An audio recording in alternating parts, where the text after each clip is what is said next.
में heightened crisis चल रहा है, एस्केलेशन बिल्कुल पीक पर है between Israel and Iran. Israel ने ईरान पर स्ट्राइक्स लॉन्च किए विद अ क्लियर ऑब्जेक्टिव कि ईरान के जो न्यूक्लियर वेपन्स प्रोग्राम है उसको डिस्ट्रॉय करना है, क्योंकि वो एक एग्जिस्टेंशियल थ्रेट हो सकते हैं इजराइल के लिए।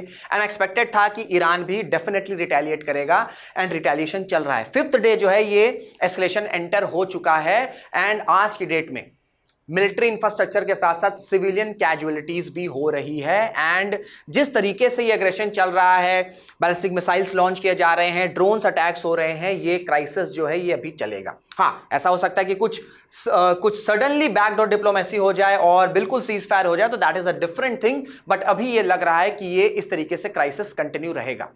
बट ये जो क्राइसिस चल रहा है, ये आपने भी सुना होगा कि जो ईरान है, जो इजराइल है, इनके बीच में बिटर रिलेशंस रहे हैं, बट ये शुरू से नहीं रहे हैं। 1948 में इजराइल स्टैब्लिश हुआ था। 1950 से लेकर 1979 तक दोनों ही कंट्रीज के रिलेशंस कॉर्डियल थे, एक दूसरे के सीक्रेट अलायंस थे, सीक्रेट फ्रेंडशिप थी। 1979 पिवटल ईयर था, ईरानियन रेवोल्यूशन होता है, रिलेशन पूरी तरीके से पलट जाते हैं। 1980 ईरान इराक वॉर स्टार्ट होता है, 1988 तक चलता है, फोर्स कोऑपरेशन रहता था दोनों के बीच में। फिर 1991 एक और pivotal year, Soviet union collapse होता है, पर्शियन गल्फ वॉर एंड होता है, और इसके बाद जो शेयर्ड कॉमन इंटरेस्ट था जिसकी बेसिस पर 1950 में दोनों के अलायंस शुरू हुए थे, वो शेयर्ड इंटरेस्ट खत्म हो जाता है एंड ओपन हॉस्टिलिटी आ जाती है। और आज की डेट में हम देख रहे हैं कि किस तरीके से दोनों एक दूसरे को टारगेट कर रहे हैं। इजराइल ये कहता है कि ईरान एग्जिस्टेंशियल थ्रेट है, और ईरान भी यही सेम बात कहता है कि इजराइल जो है ईरान के लिए, ईरान की सिक्योरिटी के लिए एक बहुत बड़ा थ्रेट है, एंड दोनों एक दूसरे को टारगेट कर रहे हैं। तो आज हम समझने की कोशिश करेंगे कि एक टाइम पर जो दोनों countries secret friendship, cordial relationship रखते थे, सीक्रेट अलायंस रखते थे, सीक्रेट अलायंस फॉर्म करते थे, ऐसा क्या हो गया 25 आते आते कि दोनों एक दूसरे, हालांकि 1979 में ही दोनों के रिलेशंस बेटर हो गए थे, लेकिन किस तरीके से टाइमलाइन के थ्रू समझने की कोशिश करेंगे कि एक टाइम पर जो सीक्रेट फ्रेंड्स थे, सीक्रेट अलायंस रखते थे, कैसे आज की डेट एक बिटर एनिमी जो है वो बन चुके हैं और एक दूसरे को बिल्कुल डिस्ट्रॉय करना चाहते हैं। प्रॉपर टाइमलाइन के थ्रू समझेंगे, एंड साथ ही साथ 20th सेंचुरी से पहले क्या क्या इवेंट्स हो रहे थे, किस तरीके से जो है क्रिएशन स्टार्ट हुई, इजराइल की क्रिएशन कैसे स्टार्ट हुई, इस पे भी थोड़ा बहुत जो है डिस्कशन करेंगे, सो दैट आपको चीजें समझ में आएंगी कि किस तरीके से, क्यों, किस वजह से 19th और 20th सेंचुरी में ये इजराइल बनाने का मूवमेंट जो है वो स्टार्ट होता है। तो इन सब पर प्रॉपर टाइमलाइन के थ्रू जो है डिस्कशन करने वाले हैं। हेलो नमस्कार, this is Rishabh Singh and you are watching Shri Ram science. इसी तरीके की क्वालिटी कंटेंट एनालिसिस आपको इस चैनल पर मिलती है, तो रिक्वेस्ट है चैनल को सब्सक्राइब जरूर कर लीजिएगा। सो आप मेरे पीछे फोटो देख रहे हैं, इजराइल और ईरान की लीडरशिप है, इस तरीके से डिप्लोमेटिक रिलेशनशिप डेवलप किए गए। 1979 ईरानियन रेवोल्यूशन होता है, रिलेशन पूरी तरीके से बिटर हो जाते हैं, एंड आज की डेट में एक दूसरे के अगेंस्ट जो ईरान है और इजराइल है वो खड़े हुए हैं। तो टाइमलाइन के थ्रू समझेंगे, ठीक है, प्रॉपर टाइमलाइन के थ्रू। लेकिन मैंने आपसे बताया कि थोड़ा सा 20th और 19th सेंचुरी के पहले, काफी पहले जाएंगे तो थोड़ा सा चीजें आपको क्लियर हो जाएगी। सो 970 BCE जो यूनाइटेड किंगडम ऑफ इजराइल है वो स्टैब्लिश होता है, वो फॉर्म होता है, एंड फर्स्ट टेंपल बिल्ड होता है माउंट मोरिया पे। कौन बनाया था? King Solomon. फिर 587 BC वो ईयर था जब इन्वेजन होता है, ठीक है, इन्वेजन होता है जेरूसलम पे, बेबीलोनियंस जो है इनकी साइड से इन्वेजन आता है, एंड ये जो फर्स्ट टेंपल बनाया गया था इसे डिस्ट्रॉय कर दिया जाता है, ठीक है, इसे डिस्ट्रॉय कर दिया जाता है। फिर 516 BCE में क्या होता है कि Persian ruler Cyrus the great ये क्या करते हैं कि ये जेरूसलम को रीस्टैब्लिश करते हैं, एंड जो फर्स्ट टेंपल डिस्ट्रॉय हो गया था इसकी रीबिल्डिंग की प्रोसेस भी स्टार्ट करते हैं, ठीक है, रीबिल्डिंग की प्रोसेस भी स्टार्ट करते हैं। एंड जो ज्यूस इस इन्वेजन की वजह से जो इधर उधर एग्जाइल में चले गए थे, उनको ये कहते हैं कि आप वापस आ सकते हैं, ठीक है, आप जेरूसलम वापस रिटर्न कर सकते हैं। अब अगर मैं जेरूसलम की बात करूं, ठीक है, तो बहुत ही हिस्टोरिकल सिटी है ये, एंड यहां पर तीन इंपॉर्टेंट रिलीजन के इंपॉर्टेंट रिलीजियस साइट्स हैं, और इस वजह से आप देखते हो कि continuously bone of contention, point of contention बना रहता है, ठीक है, पॉइंट ऑफ कंटेंशन बना रहता है आपका जेरूसलम, क्योंकि क्रिश्चियनिटी की भी इंपॉर्टेंट होली प्लेस है यहां पर,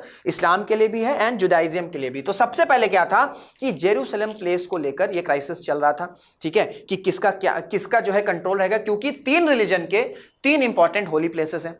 फिर क्या हुआ ठीक है। फिर क्या हुआ कि जैसे जैसे हम 19th एंड 20th सेंचुरी आते हैं तो यहां पर जियोपॉलिटिकल इंटरेस्ट लगता है। तो ये जो रिलीजियस चीजें चल रही थी, इसमें जब जियोपॉलिटिकल इंटरेस्ट आया तो इसमें फिर पॉलिटिकल एंगल भी आ गया, जिसको अभी हम टाइमलाइन के थ्रू समझने की कोशिश करेंगे। तो ये मैंने आपको दिखा दिया कि इस तरीके से 3 इंपॉर्टेंट रिलीजन के इंपॉर्टेंट रिलीजियस प्लेसेस हैं, इस वजह से पॉइंट ऑफ कंटेंशन बना रहता है जेरूसलम।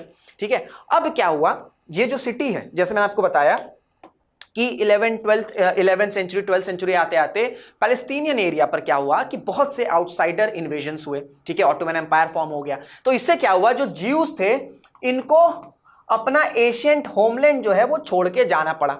ठीक है। और ये कहां माइग्रेट हुए, ये माइग्रेट हुए यूरोप में, क्योंकि यूरोप जो है यहां से पास था।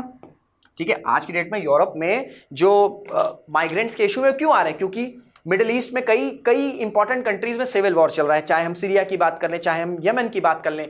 तो जब भी सिविल वॉर चलता है तो बड़े लेवल में डिस्प्लेसमेंट होती है।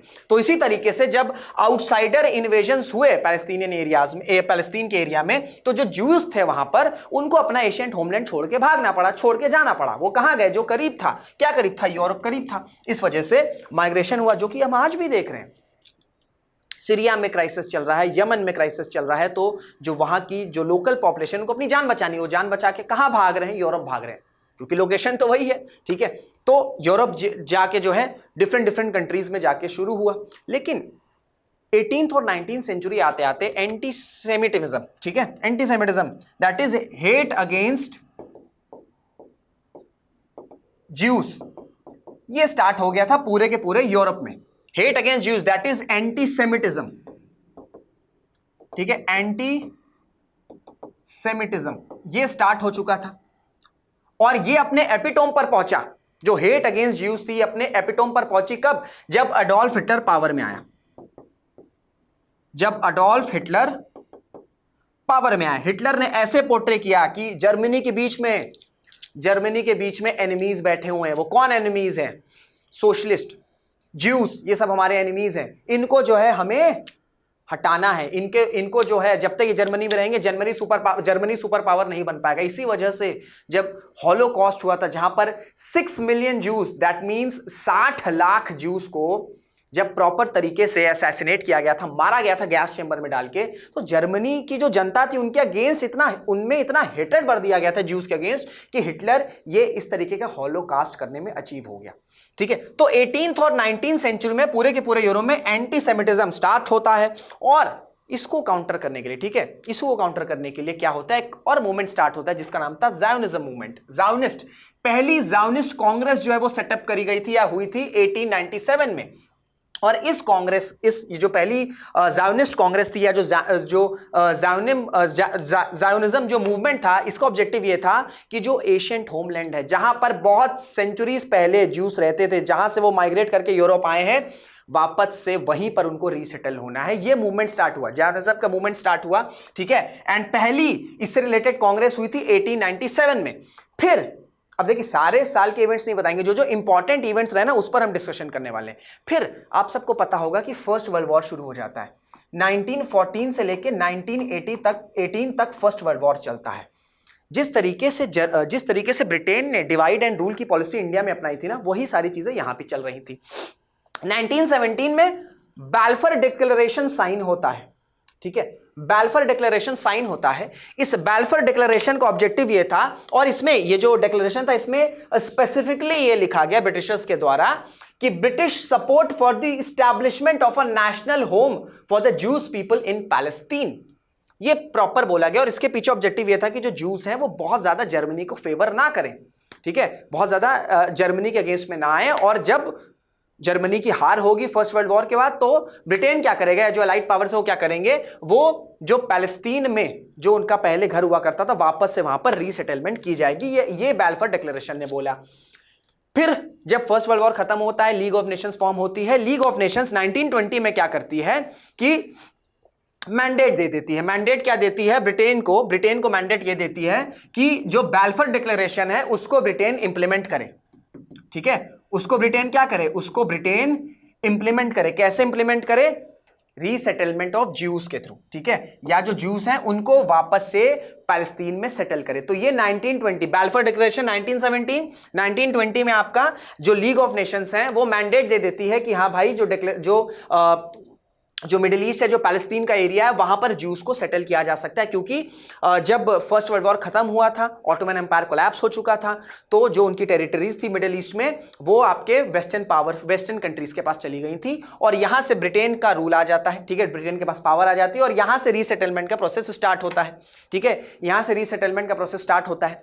1930s आते आते अब देखिए, ठीक है, जो ज्यूस हैं वो कई हजारों साल, ठीक है, सेंचुरीज पहले पैलेस्तीन के एरिया में रहते थे, लेकिन अब जो है वहां पर जो अरब कंट्रीज हैं, ठीक है, जो अरब पॉपुलेशन है वहां पर रह रही थी।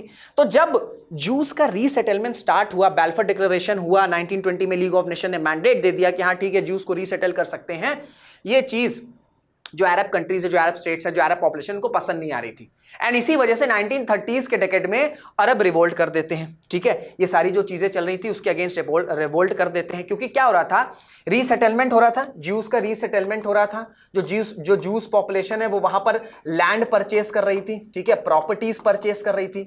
तो जब ये सारी चीजें हो रही थी, ठीक है, ये सारी चीजें जब हो रही थी तो ऑब्वियस सी बात है जो अरब है उनको, जो अरब पॉपुलेशन को नहीं पसंद आएगी, इस वजह से इसके अगेंस्ट रिवोल्ट हुआ, ठीक है, क्राइसिस भी होने लग गए, ठीक है, क्राइसिस भी होने लगे। एंड 1936 में फिर क्या हुआ कि पील कमीशन फॉर्म हुई, ठीक है, पील कमीशन फॉर्म हुई। इस पील कमीशन का ऑब्जेक्टिव क्या था? इस पील कमीशन का ऑब्जेक्टिव ये था कि ये जो अरब रिवोल्ट हुआ है ना, इसके पीछे रीजंस क्या है, इसके पीछे कॉजेस क्या है, ब्रिटिशर्स को कुछ समझ नहीं आता है, ठीक है, पहले खुद ही करते हैं, उसके बाद एक कमीशन फॉर्म बनाते हैं और ये पता करते हैं कि कॉजेस क्या था। तो ब्रिटेन बीइंग ब्रिटेन, ठीक है, तो पील कमीशन फॉर्म हुई और इसमें यह देखा गया कि 1936 से लेकर 1939 तक जो रिवोल्ट हुआ था, जो अरब रिवोल्ट हुआ था, उसके पीछे रीजंस क्या हैं। और इसी कमीशन ने पहली बार रिकमेंडेशन दिया था कि जो पैलेस्टीनियन स्टेट है इसको 2 स्टेट्स में डिवाइड कर देना चाहिए, जो पैलेस्तीन का एरिया है उसको 2 स्टेट्स में डिवाइड कर देना चाहिए।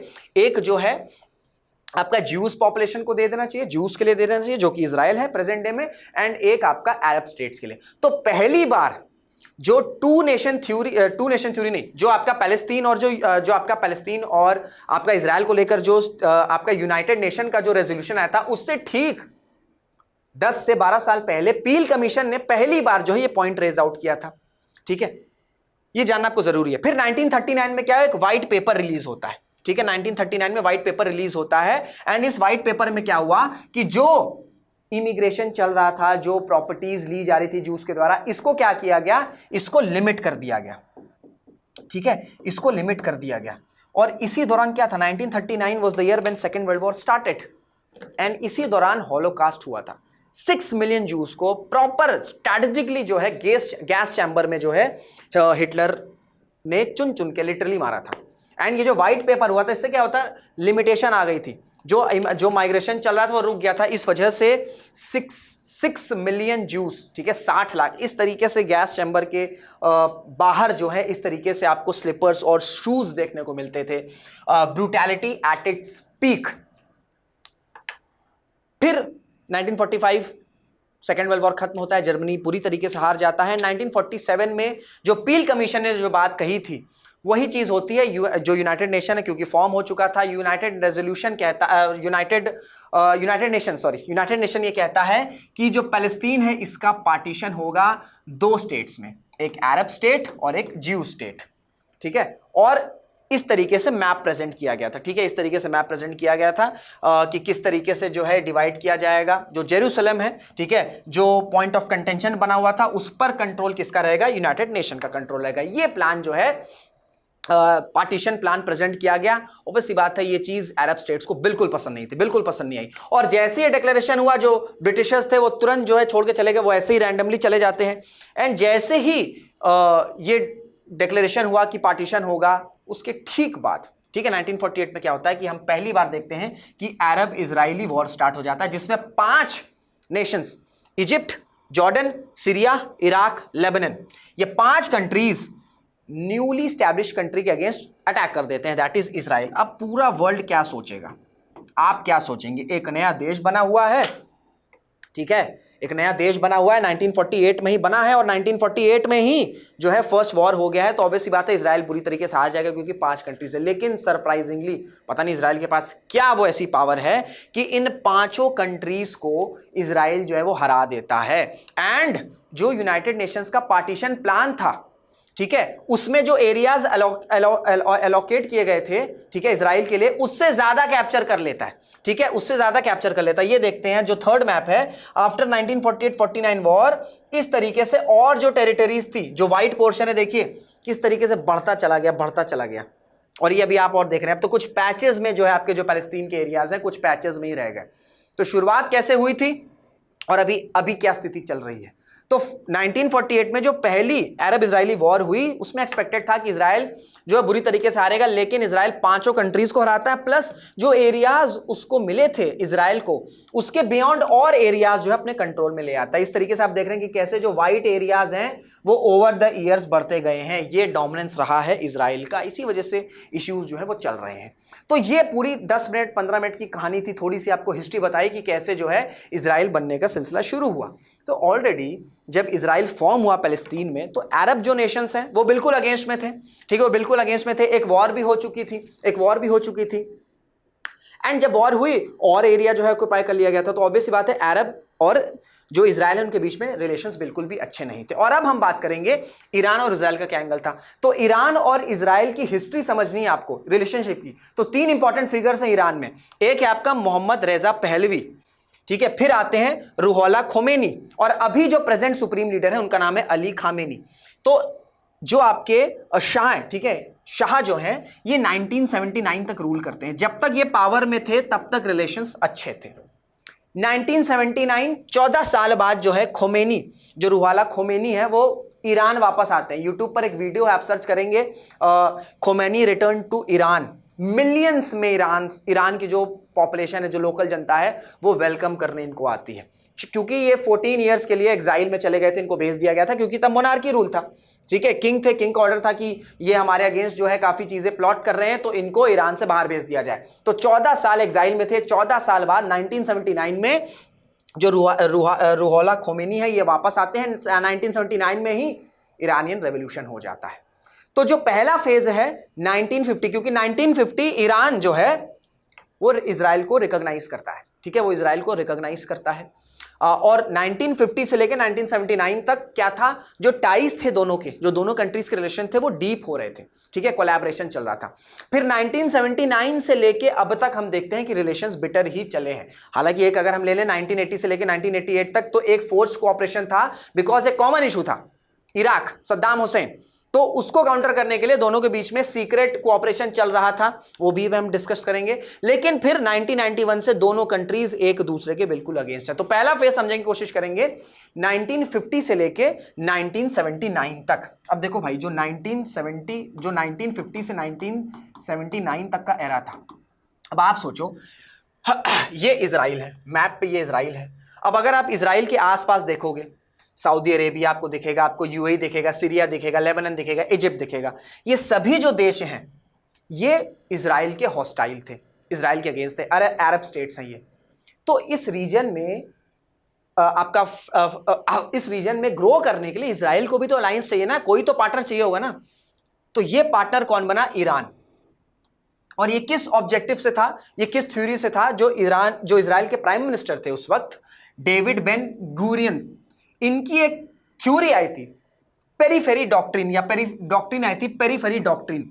इस डॉक्ट्रिन का ऑब्जेक्टिव ये था कि जो इजराइल के नेबर्स हैं, उनके जो नेबर्स हैं, उनके साथ हम कॉन्टैक्ट या उनके साथ हम रिलेशन डेवलप करेंगे। तो इजराइल को एक कंट्री चाहिए था, और इस पूरे रीजन में एक जो मुस्लिम डोमिनेटेड कंट्री है उसके साथ रिलेशन चाहिए था, और वो कौन बना? वो बना ईरान। क्यों? क्योंकि ये जो सभी कंट्रीज है, चाहे हम सऊदी अरेबिया की बात कर लें, हम यूएई की बात कर लें, ये अरब स्टेट्स में आते हैं, ये अरब स्टेट्स में आते हैं। बट ईरान जो है अरब स्टेट्स में इंक्लूड नहीं होता है, ये नॉन अरब स्टेट है। तो इजराइल और ईरान का पहला ऑब्जेक्टिव ये था, ठीक है, या इजराइल का पहला शेयर्ड इंटरेस्ट ये था कि उसे नॉन अरब स्टेट से, या जो नॉन अरब कंट्रीज हैं, इसके साथ रिलेशन डेवलप करने। अब इसके पीछे ये रीजन ये है कि जो ईरान है, यहां पे जो मेजॉरिटी पॉपुलेशन है वो शिया पॉपुलेशन है, और बाकी अगर आप देखोगे जैसे सऊदी अरेबिया आ गया और जो कंट्रीज हैं, ठीक है इधर, तो उनमें जो मेजॉरिटी पॉपुलेशन है वो क्या है, सुन्नी है, तो सेक्ट है, ठीक है। तो रिलीजियस सेक्ट की वजह से, ठीक है, जो रिलीजियस सेक्ट के डिफरेंसेस हैं उसकी वजह से क्या है कि ईरान को अरब स्टेट्स में काउंट नहीं किया जाता है। तो अरब स्टेट पूरे के पूरे इजराइल के अगेंस्ट थे। इजराइल को इस रीजन में कोई एक इंपॉर्टेंट कंट्री के साथ रिलेशनशिप डेवलप करने थे, ठीक है, क्योंकि भाई नया नया स्टेट, नया नया कंट्री स्टैब्लिश हुई है, तो इसको भी तो ऑयल चाहिए होगा, इसको भी तो एनर्जी चाहिए होगी, और ये जो सभी कंट्रीज हैं इन्होंने ऑयल वगैरह सप्लाई करने से मना कर दिया था। तो इसके साथ जो है ईरान, एक ऑप्शन आता है कि ईरान के साथ जो है हम रिलेशन डेवलप कर सकते हैं। तो दो कॉमन शेयर्ड इंटरेस्ट थे, ठीक है। और एक और इंटरेस्ट था, क्योंकि इस वक्त क्या चल रहा था, 1950s के टाइम ही क्या चल रहा था, कोल्ड वॉर का एरा चल रहा था, कोल्ड वॉर का एरा चल रहा था। और यहां पर क्या था कि सोवियत एक्सपेंशन का भी एक डर था, या सोवियत इन्फ्लुएंस का भी डर था। तो इस चीज को भी रोकने के लिए, ठीक है, इस चीज को भी रोकने के लिए इजराइल और ईरान के रिलेशनशिप जो है वो सेटअप होते हैं। तो दो शेयर्ड इंटरेस्ट थे, ठीक है, दो शेयर्ड इंटरेस्ट थे। पहला यह था कि जो सोवियत का इन्फ्लुएंस है, जो कि इजिप्ट के थ्रू हो सकता था, ठीक है, इसी वजह से 1954 में स्विस कनाल का क्राइसिस होता है, ठीक है। तो सोवियत इन्फ्लुएंस को काउंटर किया जाए, पहला इंटरेस्ट, ये मैं आपको बता रहा हूं 1950 से लेके 1979 तक, जब ईरान में मोनार्की थी, ठीक है, जब ईरान में मोनार्की थी। एंड सेकंड ये था कि ये जो अरब स्टेट हैं, ठीक है, ये जो अरब स्टेट हैं, ठीक है, इनका जो पैन अरबिज्म है इसको भी रोकना है, ठीक है।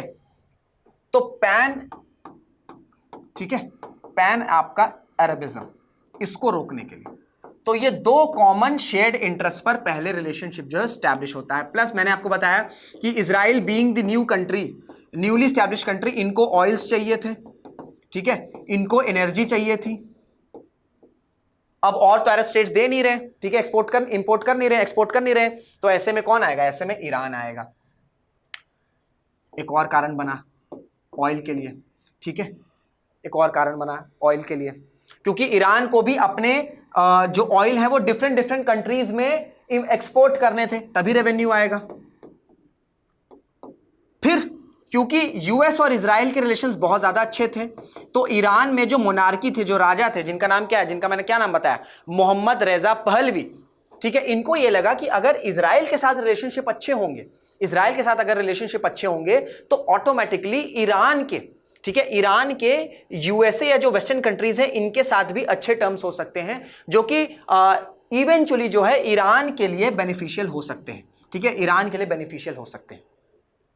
तो ये दो तीन कॉमन इंटरेस्ट थे जिनके बेसिस पर जो रिलेशनशिप है उसका बेस तैयार होता है, ठीक है, उनका बेस तैयार होता है। प्लस इजराइल ना टेक्नोलॉजी वाइज काफी आगे था, चाहे हम उस टेक्नोलॉजी की बात कर लें एग्रीकल्चर में, ठीक है, चाहे हम उस टेक्नोलॉजी की बात कर लें हेल्थ सेक्टर में, तो इन सब टेक्नोलॉजी का फायदा ईरान को भी अवेल करना था। तो इस वजह से जो रिलेशनशिप थी ऑयल के साथ, सोवियत इन्फ्लुएंस को काउंटर करना, पैन अरेबिज्म को डाउन करना, उसके साथ साथ ये भी था कि टेक्नोलॉजी ट्रांसफर्स भी होती थी, ठीक है, टेक्नोलॉजी ट्रांसफर्स भी होती थी, एग्रीकल्चर में हो गया, हेल्थ सेक्टर हो गया। तो ये जो टाइम था ना, ये ओरिजिन इसलिए इस तरीके से ओरिजिन हुआ। फिर ये सब कुछ ऐसे पॉइंट थे जिसकी वजह से दोनों कंट्रीज के रिलेशन में डीप होने लगे, ठीक है, रिलेशन जो है वो डेवलप होने लगे, बिल्ड होने लगे।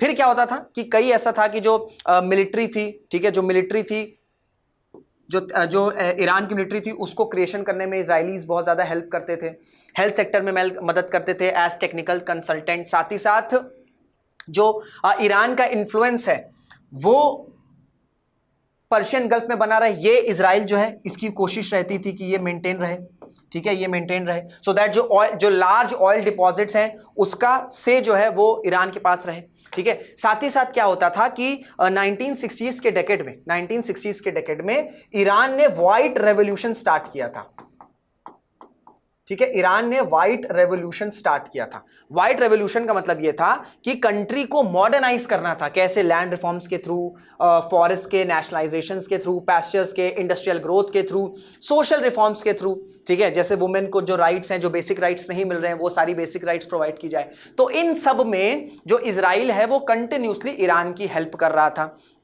चाहे मिलिट्री की बात कर ले, हम एग्रीकल्चर की बात कर ले, हम हेल्थ सेक्टर की बात कर ले, और ये जो मॉडर्नाइजेशन के रिफॉर्म्स थे जो 1960s के डेकेड में स्टार्ट हुए थे, इन सब की बात कर लें। तो इस वजह से दोनों कंट्रीज के रिलेशंस के जो जो जो दोनों कंट्रीज के जो टाइज हैं वो डीप होते चले जा रहे थे, बिल्ड होते चले जा रहे थे। बट मैंने आपसे क्या कहा कि इजराइल में ईरान में मोनार्की थी, बट यहां की मोनार्की थोड़ी सी डिफरेंट थी। यहां पे जो रिलीजियस स्कॉलर्स थे, जो कि रिलीजियस इंस्ट्रक्शंस प्रोवाइड करते थे, ठीक है, लोगों को ये सारी चीजें बताते थे, ये जो शाह की पॉलिसी थी, जो मोनार्क की पॉलिसी थी, जो राजा की पॉलिसी थी, उससे बिल्कुल खुश नहीं थे। पहली बात तो ये पसंद नहीं था कि इजराइल के साथ रिलेशंस अच्छे चल रहे हैं, क्योंकि इजराइल को क्या माना जाता था? इजराइल को माना जाता था कि ये पैलेस्तीन का जो एरिया है वहां पर ये आउटसाइडर आके बैठा हुआ है, तो ये जब तक हटेगा नहीं, ये लैंड नहीं हिलेगा। तो ये एक चीजें थी। प्लस जिस तरीके से व्हाइट रेवोल्यूशन के थ्रू रिफॉर्म्स होना स्टार्ट हुए, ठीक है, चाहे हम इकोनॉमिक वाइज कर लें, चाहे हम सोशल वाइज कर लें, ठीक है, चाहे सोशल रिफॉर्म्स हो, ये सारी चीजें एक्सेप्ट नहीं की जा रही थी। ये इन सब के वजह से क्या हो रहा था कि जो रिलीजियस स्कॉलर्स थे ईरान में, इनमें गुस्सा आ रहा था। तो जो शाह है, जो शाह मोहम्मद है, उसकी जो डोमेस्टिक पॉलिसीज थी, उसके वजह से क्या हो रहा था कि जो ईरान की लोकल पॉपुलेशन थी और जो रिलीजियस स्कॉलर्स थे वो खुश नहीं थे। और इस चीज की इंफॉर्मेशन इजराइल ने जो किंग है, जो शाह मोहम्मद है, उनको दी भी थी कि इस तरीके से आपकी डोमेस्टिक पॉलिसीज की वजह से लोग जो हैं बहुत ज्यादा खुश नहीं हैं। लेकिन उसको बहुत ज्यादा सीरियसली नहीं लिया गया। लेकिन ये बात इजराइल को भी नहीं एक्सपेक्टेड थी कि एकाएक पूरी की पूरी रेजिम ही चेंज हो जाएगी, ठीक है, एकाएक पूरी की पूरी रेजिम ही चेंज हो जाएगी। और वो रेजिम कैसे चेंज हुई? वो रेजिम चेंज हुई जैसे जब मैंने आपको बताया कौन सा जो सेकंड इंपॉर्टेंट फिगर की एंट्री होती है, रूहोल्लाह खोमेनी, ठीक है, इनकी एंट्री होती है 14 साल बाद ईरान में। ये कुछ इस तरीके से वेलकम होता है इनका, देख सकते हैं, ग्रैंड वेलकम होता है 1979 में। 14 साल बाद ये एंटर करते हैं एंड 1979 में ही ईरानियन रेवोल्यूशन हो जाता है। जो मोनार्की थी वो पूरी तरीके से खत्म हो जाती है और यहां पर क्या आ जाता है? यहां पर इस्लामिक लॉ जो है वो इंप्लीमेंट कर दिया जाता है, ठीक है। जो पूरी की पूरी बेस था इजराइल और ईरान के रिलेशन का, वो पूरी तरीके से चेंज होता है। और 1979 के बाद ऐसा नहीं कि रिलेशन तुरंत बेटर हो गए, तुरंत बेटर नहीं हुए, लेकिन हाँ, जिस तरीके से सीक्रेटली अलायंस चल रहे थे, जो शेयर्ड इंटरेस्ट थे, जिस तरीके से ईरान और इजराइल एक दूसरे की, जिस तरीके से इजराइल हेल्प कर रहा था, ईरान हेल्प कर रहा था, ये सारी चीजें बंद हो गई। लेकिन इमीडिएट जो है रिलेशंस खराब नहीं हुए। 1979 ईरानियन रेवोल्यूशन हो गया, लेकिन ऐसा नहीं था कि तुरंत ही रिलेशन खराब हो गए। 1980 में एक और इंपॉर्टेंट इवेंट होता है, ईरान और Iraq war, Iran Iraq war. ये 8 साल ये वॉर चलती है। क्या हुआ? ठीक है, ये आपको ईरान दिख रहा है, ये आपको इराक दिख रहा है। जब ईरान में, ठीक है, रेवोल्यूशन हुआ, ईरानियन रेवोल्यूशन हुआ, ठीक है, इस्लामिक रेवोल्यूशन हुआ। अब ईरान भी शिया कंट्री है, इराक भी शिया कंट्री है। इराक को उस टाइम रूल कौन कर रहे थे? सद्दाम हुसैन रूल कर रहे थे। सद्दाम हुसैन जो कि एक सुन्नी लीडर है, सुन्नी लीडर थे। तो सद्दाम हुसैन को ये लगा, और खुमानी का भी ये थॉट प्रोसेस था, ठीक है, खुमैनी का भी थॉट प्रोसेस था कि ये जो रेवोल्यूशन ईरान में हुआ है ना, ये और जगह भी एक्सपोर्ट हो, मिडिल ईस्ट में और कंट्रीज में भी एक्सपोर्ट हो, दूसरी कंट्रीज में भी एक्सपोर्ट हो। तो सद्दाम हुसैन को ये लगा कि ये रेवोल्यूशन एक्सपोर्ट हो, उससे पहले ही ईरान को इन्वेड कर देते हैं, उससे पहले ईरान को इन्वेड कर देते हैं। और ये जैसे इन्वेजन स्टार्ट हुई, ईरान इराक वॉर स्टार्ट हो गया। अब 1979 में रेजिम चेंज हुई थी, अगले साल वॉर शुरू हो गई। बहुत ज्यादा स्ट्रांग आर्मी थी नहीं, 8 साल ये वॉर चली। अब देखिए, ईरान इराक, ठीक है, ईरान इराक और आपका इजराइल, ठीक है, ईरान इराक और आपका इजराइल। अब इजराइल, ठीक है, इजराइल, अब इजराइल को यह था कि अगर, क्योंकि ईरान की आर्मी बहुत ज्यादा स्ट्रांग नहीं है, सद्दाम हुसैन के पास एक स्ट्रांग आर्मी है, अगर वो ईरान पर, ठीक है, ईरान के जो ऑयल डिपॉजिट्स हैं, जैसे आपका खुजेस्तान प्रोविंस, इन सब पर अगर ऑयल डिपॉजिट्स को अगर कैप्चर कर लेता है, तो ये इजराइल के लिए बिल्कुल भी अच्छा नहीं होगा, ये इजराइल के लिए बिल्कुल भी अच्छा नहीं होगा। एंड फिर इस रीजन में इराक और सद्दाम हुसैन का एक डोमिनेंस, एक स्ट्रॉन्ग डोमिनेंस हो जाएगा। ठीक है भाई, 1979 में ईरान में रेवोल्यूशन हुआ, रेजिम चेंज हुई और उसके ठीक बाद वॉर स्टार्ट हो गई और उस वॉर में जो है सद्दाम हुसैन ने रेजिम को हरा दिया। तो इस वजह से क्या हुआ कि बैकडोर जो है हेल्प करी गई ईरान को वेपन्स के थ्रू, ठीक है, आर्म्स के थ्रू। ये कौन दे रहा था? ये आपका इजराइल जो है वो ईरान को दे रहा था, so that Iran Iraq war में ईरान पूरी तरीके से ना हारे।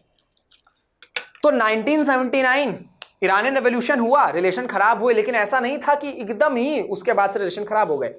1980 से लेके 88 तक फोर्स कोऑपरेशन चला था, क्योंकि दोनों का एक कॉमन इंटरेस्ट था या कॉमन एनिमी था। वो कॉमन एनिमी कौन था? इराक। और इराक में कौन रूल कर रहे थे? सद्दाम हुसैन। और मैंने आपको बताया दिया कि इसमें रिलीजन सेक्ट का क्या रोल था।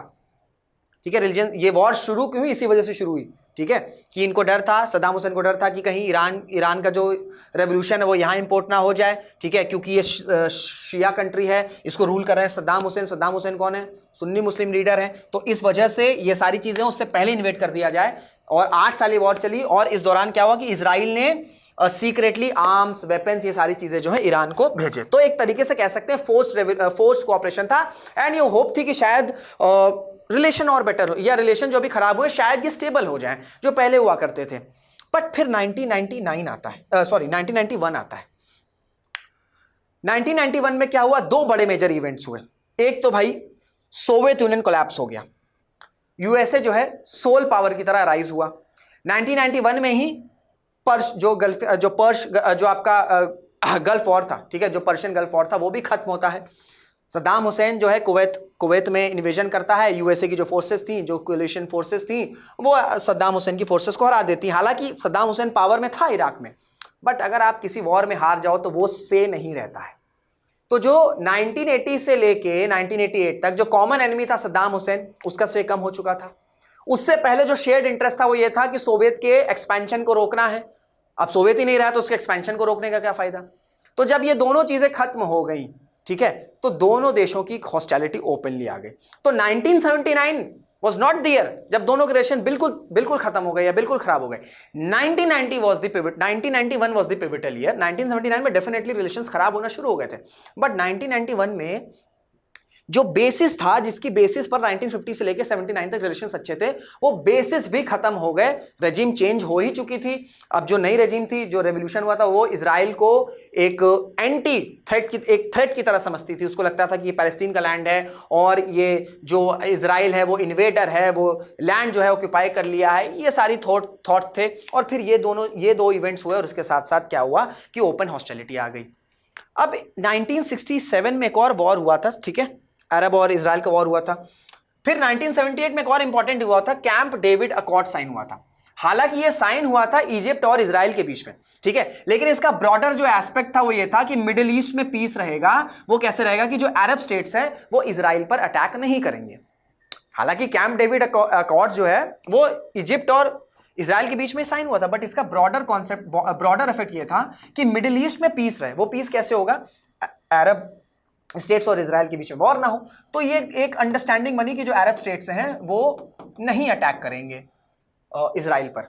अब यहां पर एंट्री होती है जो अभी प्रेजेंट जो सुप्रीम लीडर है ईरान के, उनकी, अली खामेनी। अब इनको ये लगा 1991 में जब एकदम ओपन हॉस्टिलिटी आ चुकी थी, ठीक है, इजराइल और ईरान के बीच में, उनको लगा कि जो कैंप डेविड अकॉर्ड है, इसने क्या किया, इसने जो पैलेस्टीनियन कॉज है उसको कहीं ना कहीं बैक साइड पर रख दिया। और अब अली खामेनी को ये लगा कि यार हम क्या करते हैं कि हम पैलेस्टीनियन कॉज को रेस करेंगे, और इससे क्या होगा कि जो मिडिल ईस्ट है, जो रीजनल डोमिनेंस है, जो मुस्लिम वर्ल्ड का लीडर है, उसकी तरीके से ईरान जो है खुद को पोर्ट्रे करेगा। और इस वजह से जो पैलेस्टीनियन कॉज हैं, इसको और एग्रीवेट करने के लिए क्या शुरू हुआ कि ईरान और इजराइल के रिलेशंस और खराब होना शुरू हो गए। ईरान ओपनली बोलने लग गया, प्रॉक्सी वॉर को सपोर्ट करने लग गया, ठीक है, कि इजराइल का एग्जिस्टेंस होना ही सबसे बड़ा थ्रेट है इस पूरे के पूरे रीजन के लिए।